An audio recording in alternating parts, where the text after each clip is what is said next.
Hello and welcome to my dark pantry. Um, I told the builder they didn't need to put a light in this pantry because it looks light enough, but this is in the light of day. In the evenings, it actually is kind of dark in here. I'd really like to install an overhead light. I purchased these Halo ultra thin downlights at Lowe's. I got this whole set for another job and I only needed 5 of them, so I have one left and it'll be perfect for this job. I don't recommend buying the cheap LED flat ultra thin lights because they tend to flicker. So I spent a little bit more money on these and they seem to be performing very well at my mom's house where I installed them. Taking the light out of the box, we have the actual thin light. What we'll do is we'll cut a circle in the drywall the size of this right here, and then the bezel will overlap it. And then to install it, you just get these clips all the way back, poke them up through the hole, and then let them hold the light in place. They're very strong spring there.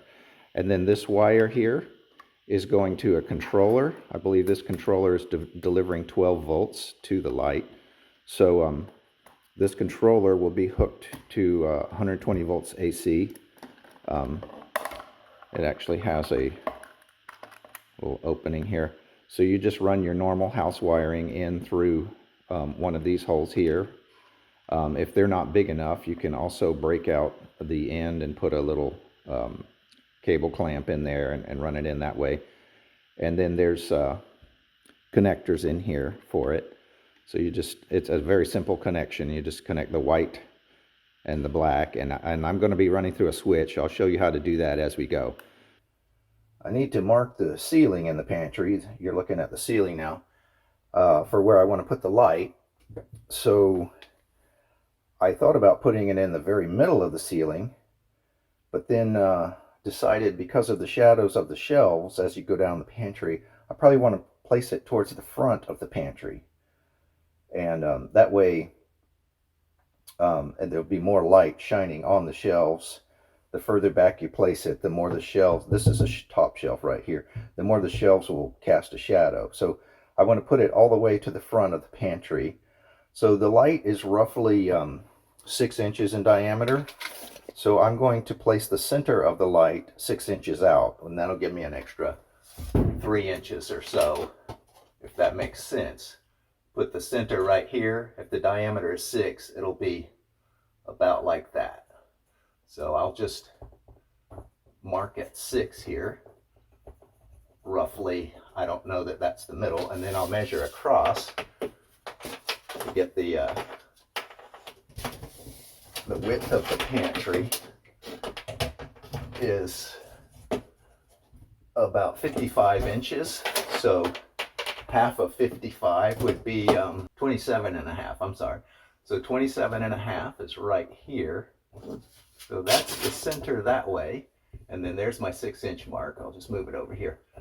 This will be the center of my of where I'm going to put the light. So that's my center. I'll go get a compass and I'll scribe my circle. I don't have a hole cutting saw, so I'm just going to cut this with a normal drywall saw.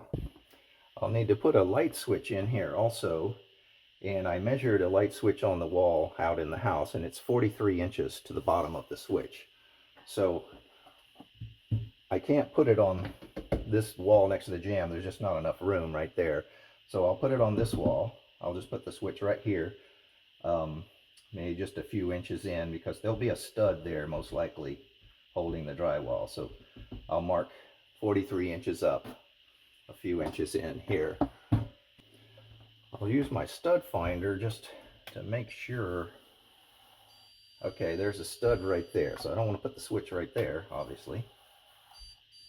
And there's not enough room between this stud and the wall, so I think I will put the switch just outside this stud. So the closest I want to be with the switch is right here. Okay, and then measure 43 inches up from the ground. So this will be the bottom of the box for the switch. That's the bottom. And then the right side of it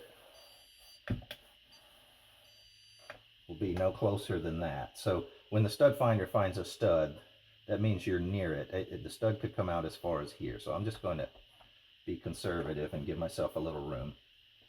So this is the right side. This is the bottom.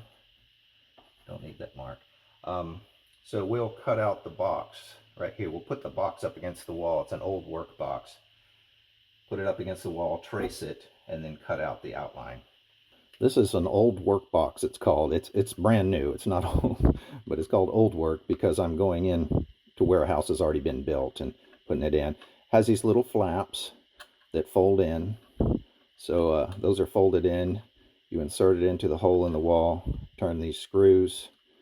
The little flap comes up, grabs the drywall, and holds it in place. Okay, it's very simple to use. Makes adding a circuit or a switch very easy. So I'm going to trace the outline of the back of this box. So like it needs to be this high because this is going to go all the way through the wall. So you can't just trace this outline. It has to be up near the front of the box. So it needs to be this high and this wide. So the width is the same all the way back, but the height, you can see, drops down. So when you trace it, just keep that in mind. I've got my corner marked here.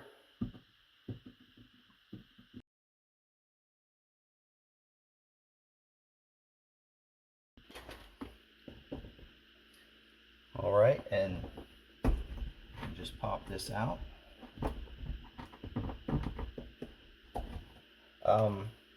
There is one unfortunate thing that just happened. This is the back of the box on the other side of the wall, the switch that I just measured to see the height. I got it just the right height because there it is. So my box is not going to fit in there. See, it's only going to go in that far. So I've got to move this over at least this far. I didn't think about that, okay? So another thing to think of is what's on the other side of the wall.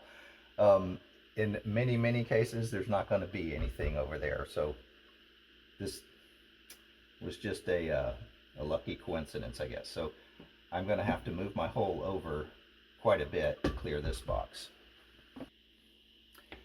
I've measured over to see where this box ends. It's about 15 inches over. So I also stuck my measuring tape inside here and caught the edge just to make sure that the edge is about right here of this box.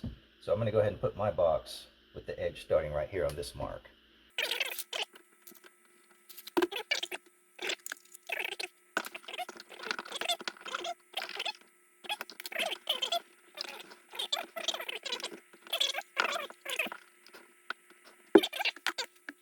Okay, here's our new hole, and I'll just cut that out real quick.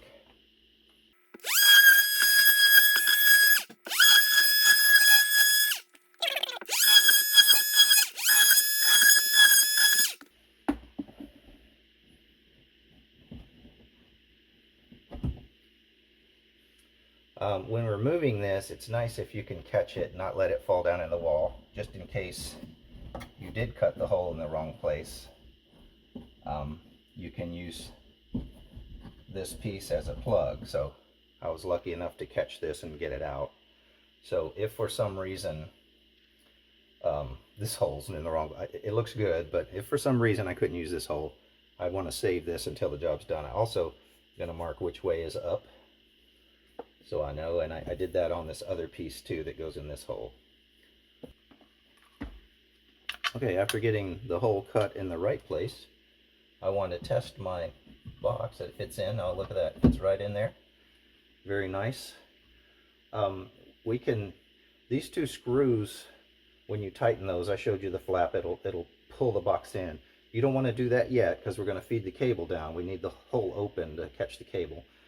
But you also, depending on how you're doing this, if you don't have something thin drywall to grab onto, you can also just put screws in the front here. Say you were putting this into wood paneling or something thicker than what these could grab. You can use these holes. Anyway, we'll take this out of here. So it doesn't want to come out, and that's because this little flap fell down. Actually, you can pull the top out first and then see how that hangs down. When you poke it in there, it'll just fall down and grab. So just be aware of that and take the top out and it'll come out. Before moving on to installing the cable in this hole, I'd like to go ahead and fix this hole because, you know, I want to sit there and look at it. So I just cut a couple of wood scraps that'll fit in there. I'm going to put one here and one here. And I'm going to use these little finishing screws to screw them to the wall, and then I'll put the patch in and screw it to the these little scraps. So being very careful, you want to poke this in there, and you don't want to drop it. And if you do, of course, you can make another one, but it'd be nice to get this right the first time. And just I'm going to put two in there so that there's plenty to screw to. So this one's pretty tight in there because of the thickness of it. So I'm just going to put it right there, hold it with my fingers, and then I'm going to screw it until the screw goes into the wall a little ways, and then I can put my putty in there, my drywall mud in this hole, and I'll be putting it in the seam and everything too as well.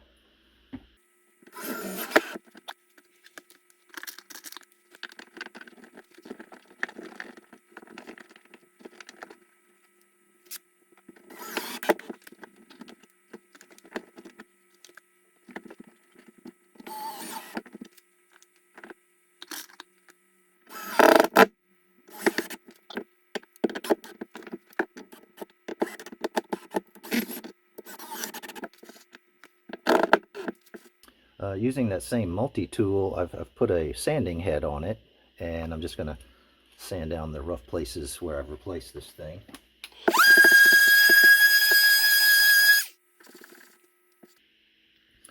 Got this wallboard joint compound that I keep around the house because I'm often making mistakes like this, and I'll just force it into the cracks and the holes that I just created.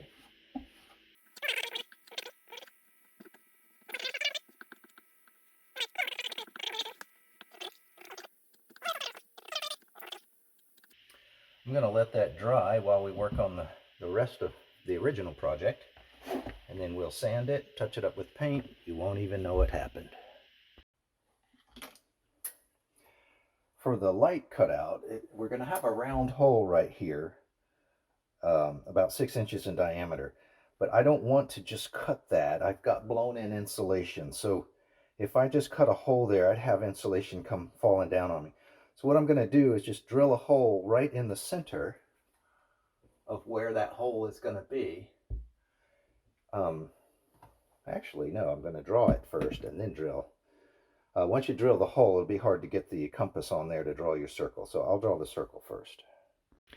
We've got a 6-inch light going into our ceiling, and so we need to cut a hole that is actually 6 1/8 inch. Okay, so just because it says 6 inches on the box doesn't mean your hole is 6 inches.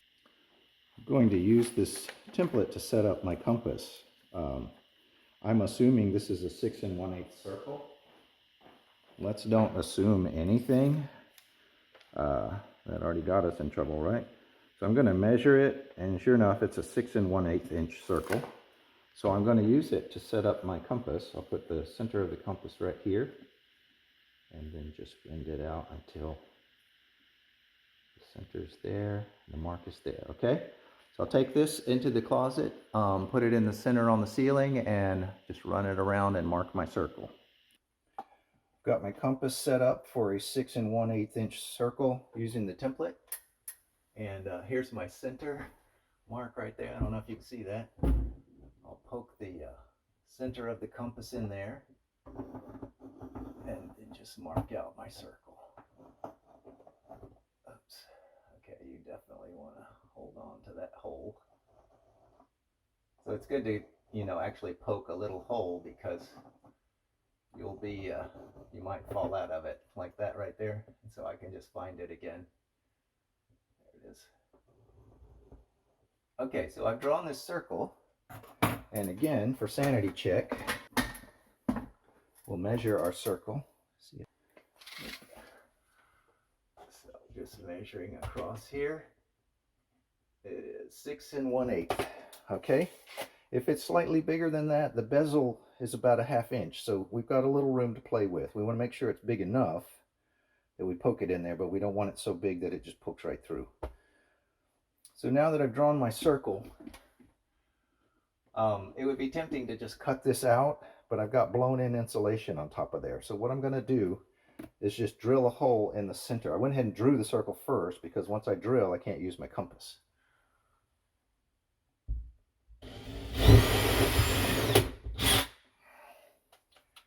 Once I have a hole, you can just poke anything through there. I have this little flag I got out of the yard, and I'm going to roll it up tight like that, poke it through the hole. I'm pretty sure I'll be able to find this when I get in the attic. I'm about to head into the attic, and it's good to make sure that you have everything you need before you go up there. I'm going to be running 14-2 Romex. It doesn't take a heavy gauge wire to do this light. It's just an LED light, so not much there. I'm going to just take my tool belt. It has all kinds of things, you know, screwdrivers, and put a couple of extra wire nuts in there just in case. And the drill, I put a 5/8 inch spade bit, 3/4 inch, whatever, 1/2 inch will work. Just something big enough for this Romex to go through. We're going to drill a hole in the top of the stud plate and send the wire down. And then we'll catch it down here, and then we'll run it back to a live circuit up there. I'm not going to cover that part, but hopefully you can either run it back to your breaker box and connect it into a breaker, or you can run it to an existing circuit. I'm going to run it to an existing outlet in the attic, and it won't matter that I'm adding to an existing circuit because this is just an LED light. It doesn't draw a lot of power. Okay, so I'm heading up into the attic now. Also, don't forget your light. You'll need a light up there in the attic, most likely. So I'm heading up now. So my builder put in this light switch here for the attic light. There it is. And this outlet here. I'll be tapping off of this outlet. These are both on the same circuit. So what I'm going to do is turn on the light, and then I'm going to go downstairs and flip the breaker and make sure this light goes off. Then I'll know this circuit is dead. I also have a circuit tester I can plug in and make sure it's dead as well. So just for added assurance, I plugged in this plug tester, and there's no lights on. So this circuit is dead. This light's dead, and this circuit's dead. I turned them off down at the breaker box. I just like to make very sure that the circuit is not energized when I'm working on it. This is the general area where I'm working, and this is not fiberglass based insulation, so I don't need to wear gloves or anything.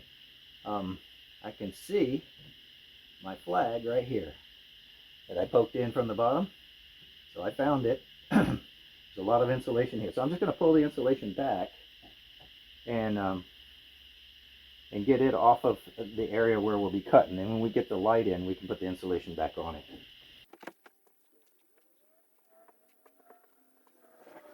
Okay, so we'll be cutting our 6-inch hole right here, and that should minimize how much insulation. We start cutting, it'll vibrate down. There'll be a little bit that falls through, but that should minimize it. This is the general area where our switch is going down. So I can see the raised ceiling over here and over here. So this is going into the dining room. That's in front of the pantry. So the pantry is right here. You know, there's our light, where we just cleared back the insulation. I can see this bundle of wires going down into a cap here. So actually I may not have to drill a hole because there's already holes here for these wires. Looking closer, here are where these wires go down in here.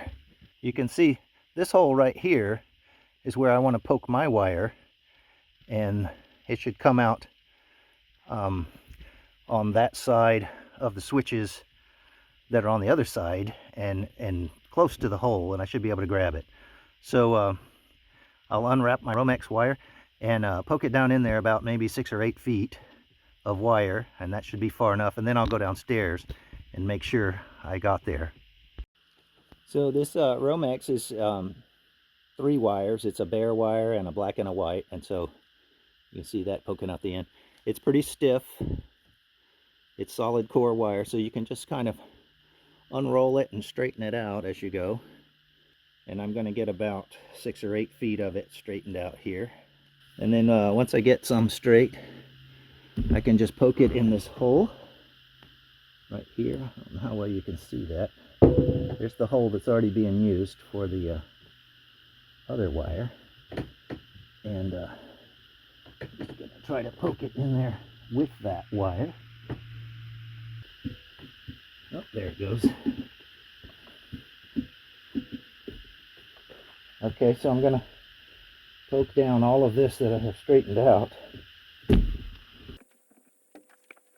You just don't want to poke down so much that you go way past the hole and hit the bottom, because it will bow over and then you can't find the wire.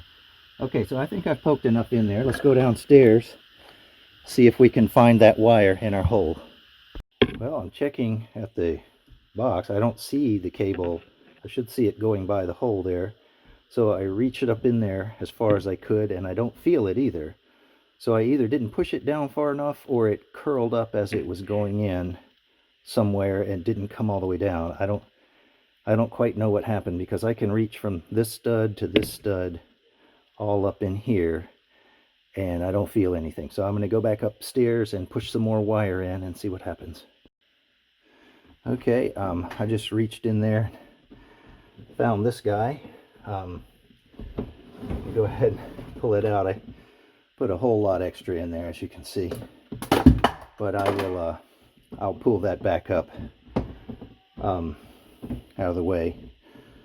You just need a little bit out. So I'm going to go back upstairs, pull this wire back up until it hooks. I'm going to bend a little hook on there. You know, if you have 2 people doing this, of course, it's a lot easier. So I'll just make this little hook so that when I pull it up, it should grab.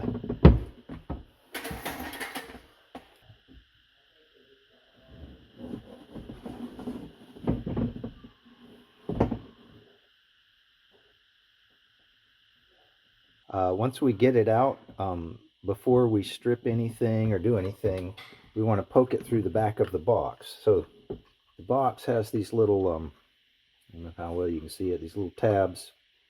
You may have a different box or something, but they pop loose. You can hear how that one just popped loose.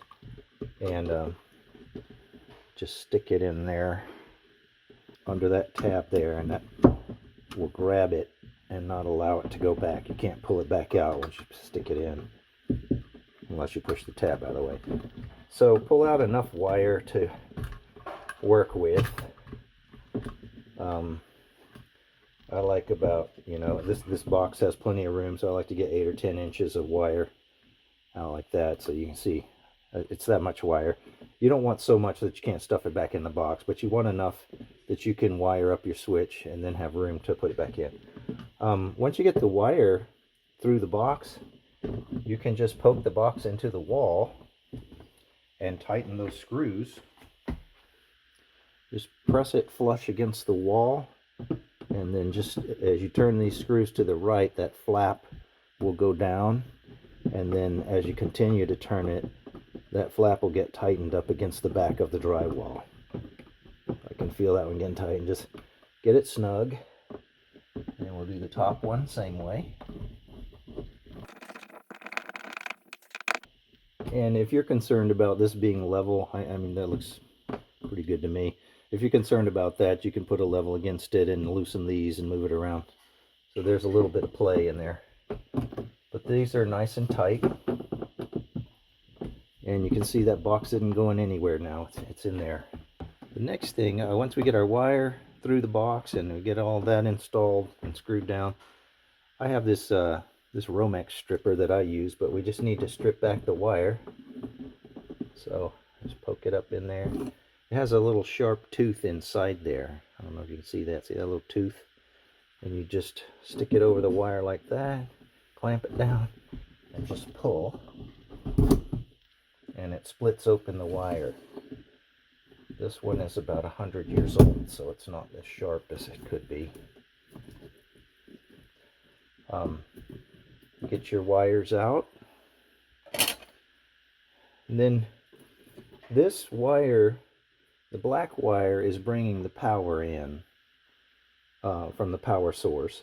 The white wire is going to carry it back out. Normally a white wire is neutral, but in this case it's going to be a switched wire. So to mark it as a switched wire, I'm going to put some black electrical tape on it, just to mark it on both ends of this wire. And I'll show you when I go back up in the attic how we mark it up there. But I just put a little bit around. Actually, you want to get it back out of the way because we're going to be stripping this white part here. So back a few inches and then just wrap a piece of black tape around there. You probably don't need more than like an inch or so. Okay, and that tells the next person that comes along, hey, this is a switched wire. It's not a neutral wire coming from a power source. I mean, it's coming to a switch, so you should know that, but it's just good practice. We'll cut off the excess Romex. We're going to connect these wires to the switch via these screws right here. So I need to strip off enough wire to wrap around those screws. So I have some wire strippers here, and just maybe about 3/4 of an inch, maybe, just enough that I can wrap it around the screw pretty nicely. A lot of these modern switches and outlets also come with a poke home, or you can just poke the wire in the back. I don't know if you can see that little hole there. You can just poke the wire in that and it'll stick. I don't use that. I use the screws because these are kind of iffy to me. They don't seem to make good contact or last as long. So okay, when you put a switch in, it's got the on and the off. So we want to put it so that when the switch is down, the off is showing and it's right side up. Okay, so just make sure your switch is right side up. So it doesn't matter. The black and the white wire can go on either one of these because it's just being switched through. So it's going to switch through that way or that way. It doesn't matter. It's AC current. It's flowing both ways anyway. So I just curl the wire back like this so it'll go around the screw. Put it around that screw. Tighten it down.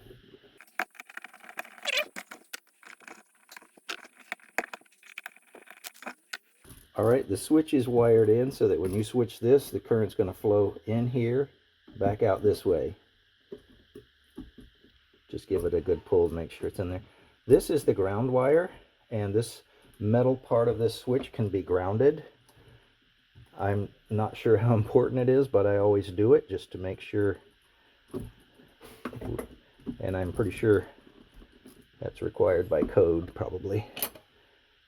And so it's a green screw, usually on the side of a switch or an outlet.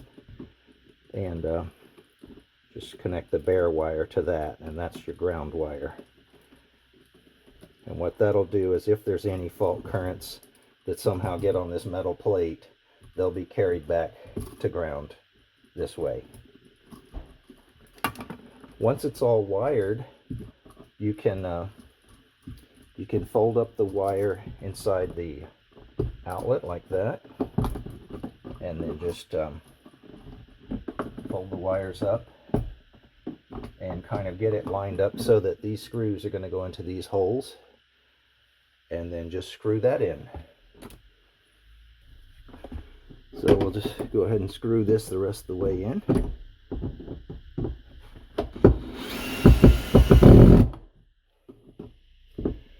When you screw this switch in, you don't want to screw it in too tight because the switch plate has got to cover that. If you screw it in too tight, it'll be like way back behind the plate. That's okay, that looks all right. Just like that. So put the plate on.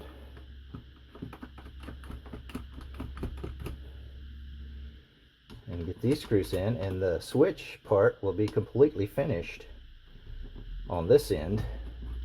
Obviously the other end doesn't go anywhere yet, and we'll have to get in the attic and do that.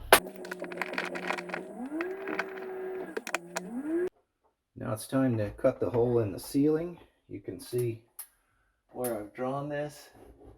I can pull my little flag back out. That helped me to locate it up top. I have this saw here. It's a, I don't know if you see, there you go. It's called a hard tooth compass saw. I don't know why it's called that. But anyway, it's got a very sharp point, and you can just poke it right into the drywall and then just saw your way around. I could use a cordless job saw for this, but I think for better control, this will be nice. So I'll just start by poking through. That can be a little bit of a challenge sometimes, depends on how hard the drywall is. But once you get through, it's pretty easy. And then just saw around in a circle.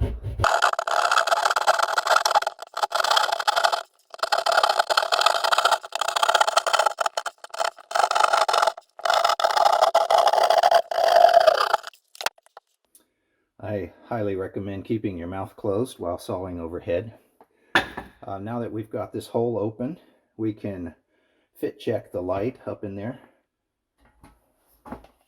Here's our light again, and to fit check it, we need to poke the electronics up in there first. Then we need to open these clips all the way back and poke it up in there and let the clips hold it in place. Once we've done that, if everything looks okay, then we're finished here in the pantry. And that looks nice. So we're finished in here. We've done the light up top, the switch on the wall. Now we need to go in the attic and do all the background work of wiring this thing. And of course, if you want to keep Mama happy, you got to clean up your mess.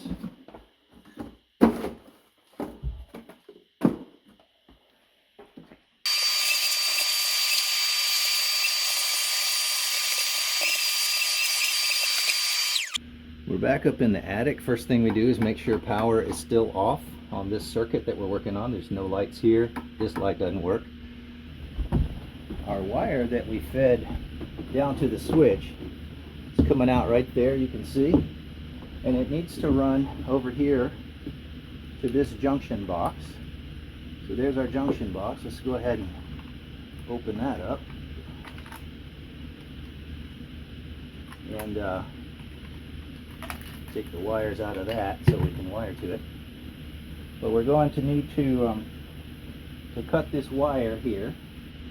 So we want to leave enough slack to do anything we might need to do, but this has a lot of slack in it already, so you don't have to worry too much about where you cut this wire. You just definitely wouldn't want to cut it like back here. It'd be way too short. So we'll cut it here and use our strippers again to strip off the Romex.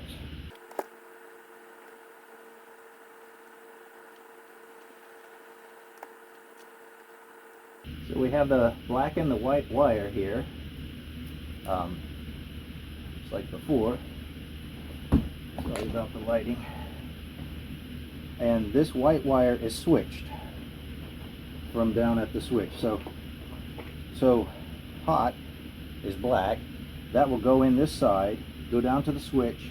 When you turn the switch on, it'll come back up this white wire. So we're going to mark this wire as being switched by putting a piece of black tape on it. And what this black tape would tell somebody in the future is that this is a switched wire, it's not a real neutral. In case someone's working up here and needs to know which one is real. There'll be a real neutral coming from the outlet over there to this box in order to complete the circuit. I'll show you that in a minute. So we go ahead and strip this.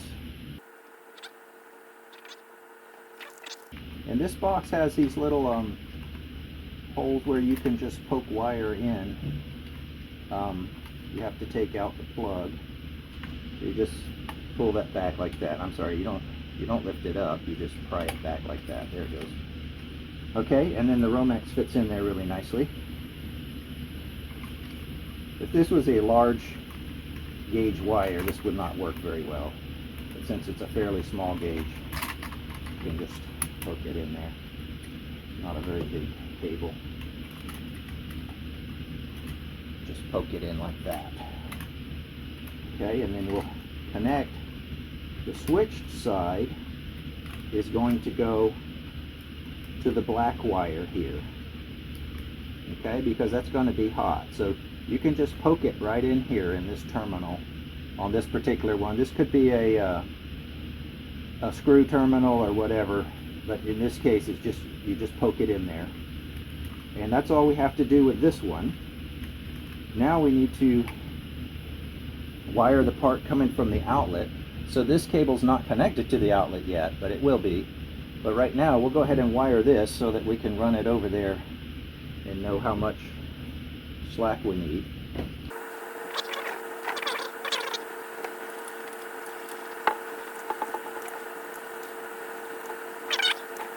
So this is going to be standard house outlet power coming to us. So the white will be neutral and the black will be hot. So the black part of this needs to go to the switch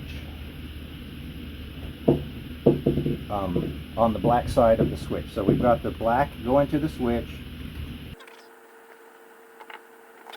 We've got the black coming from the outlet, which is power. It's going to go to the switch. So these two blacks right here will tie together. And we'll just use a wire nut for that. I like to twist the wires together first so that I have a good mechanical connection. So I'm just twisting the blacks together, okay? This is hot coming from the outlet and going to the switch. When you turn the switch on, it'll come back up this wire that we marked with the black tape and to the hot side of the light. And then the neutral will just go to the neutral side of the light and complete the circuit. So we want to just poke that in to this little terminal that came with the light. And then we have a ground with a terminal on it. That's really handy. And we'll poke the ground going both directions down to the switch and to the outlet. And that way ground will get carried all the way back to the junction box when you connect it to the outlet ground. And you want to make sure you get these poked all the way in so that they don't come back out. You can, it's a clear case so you can see when it's poked in, and also you can give it a little tug. Also, it's worth noting while we're here, these are the little clips that I folded up to put in the light, and they just, the spring loaded and it just holds them down. And once I get this all wired up, I'll just bury this in insulation. So the wiring is done, and the just the fun part is left of packing it all back in this little case. So these stiff wires are a little bit of a challenge. So I need to just poke it all in there. And then this Romex, looks like it's all going to fit. This Romex can come out this other outlet right here. Okay. Make sure there's room for everything. You may need to bend things around. I'm just moving this terminal over to the other side where there's more room. And then you just close the top, and that's wired. And we'll just leave that like that. I think what I'll do is staple this Romex right here and then jump across over to where all these other cables are going and just follow them over. So I'm going to staple it right here. The reason is that if somebody's walking around in the attic, if you didn't staple this and they tripped over it over here, they could just yank the whole thing out. Okay, and you want to get that tight enough that it doesn't slide back and forth in there. So now that we've got all this wired, stapled in place, we can just put the Put the insulation back where it was. Continuing over to where our outlet is, we'll just bring this Romex across here.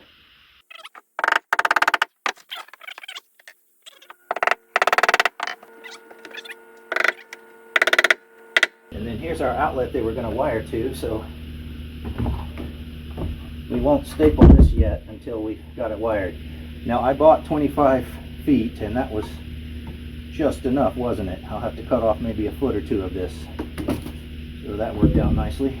So to connect to this outlet, I need to take the faceplate off and then remove the outlet.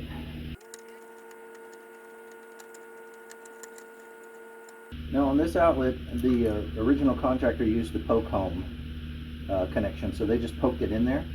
So I used this screw terminal to run another circuit, but this screw terminal is also attached to it. So I actually can use this screw terminal to run the circuit that I'm doing today. So I'll put my black on this side, and on the other side I have this screw free to put the white one on. And then the ground, I may need to take these loose and reattach and then just run one wire in there. So here's my cable. I'm not even going to cut it. It's a little bit long, but I'll cut it after I get it in there. There's little pop outs on the back of the box that you can use your screwdriver to pop them out. Similar to what we had on the switch box, except these just pop all the way out. And then you can just bring your wire up in here. Again, give yourself enough slack, but not so much that your wires are going to be in the way. This is a deep box, so we've got a lot of room for wire in there. So I'm going to just cut it off about there.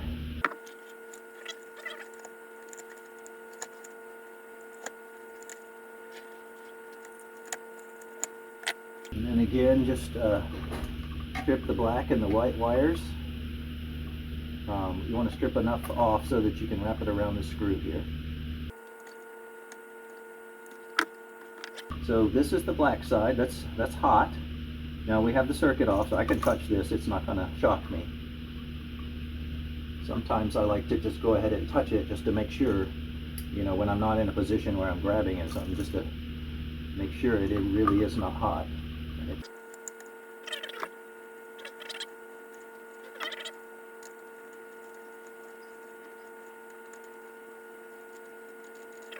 So you can see where I connected the white wire coming in.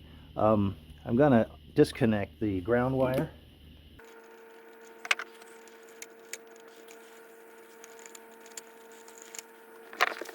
And then this is our new ground wire coming in from the switch, from the light.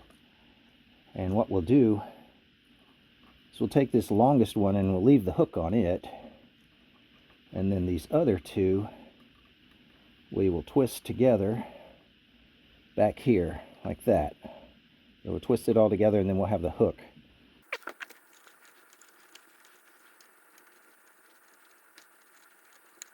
Okay, so we have all three ground wires tied together.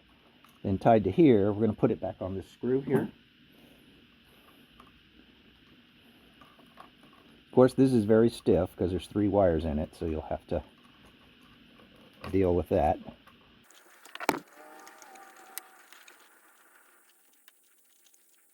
Get that good and tight, and then you can just poke everything back in the box. And it's good to go ahead and kind of poke it all the way back so that you make sure that it's going to go okay before you start screwing it in. And then we'll just screw the outlet back in. Get both of them started before you tighten it down. And then put the faceplate back on. Once the outlet's all closed up, we can staple down this loose wire here. Now we'll turn on the breaker and make sure everything comes back on as expected.